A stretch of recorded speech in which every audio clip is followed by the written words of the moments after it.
Prabha CSK அப்படிங்கிற நண்பர் comment போட்டிருக்காரு, சரக்கேத்தி வெல்டிங் அடிக்கிறதுனா என்ன, அப்புறம் நான் வெல்டிங் பண்ணி லேத்துல டர்ன் பண்ணும்போது ஓட்டையே வருது, அப்படி வராம இருக்க என்ன பண்ணணும் அப்படின்னு கேட்டிருக்காரு.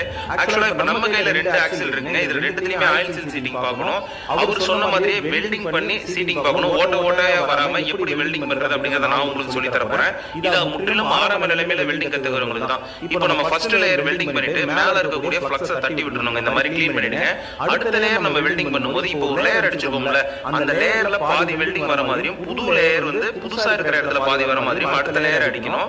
இப்படியே நம்ம அடுத்தடுத்த லேயர்ஸ் ஏற்கனவே அடிச்ச வெல்டிங் லேயர்ல பாதி வர மாதிரியும் புதுசா அடிக்காத இடத்துல பாதி இருக்க மாதிரியும் பார்த்து ஃபுல்லா கம்ப்ளீட் பண்ணுங்க. ஒரு லேயர் அடிச்சுட்டு அடுத்த லேயர் அடிக்கும் போது இடையில கேப் விட்டீங்க அப்படின்னா இந்த பள்ளமா வரக்கூடிய பிரச்சனைகள் வரும். ஃப்ளக்ஸை கிளீன் பண்ணாம அடிச்சீங்க அப்படின்னா ப்ளோவல்ஸ் வரதுக்கான ப்ராப்ளம் வரும். சோ இந்த மாதிரி நீங்க வெல்டிங் அடிச்சுட்டு லேயர்ல டர்ன் பண்ணி பாருங்க, பக்காவா வரும் பிரபா. சோ இதை வந்து உங்க நண்பர்களுக்கும் ஷேர் பண்ணி விடுங்க. அதாவது ஆரம்ப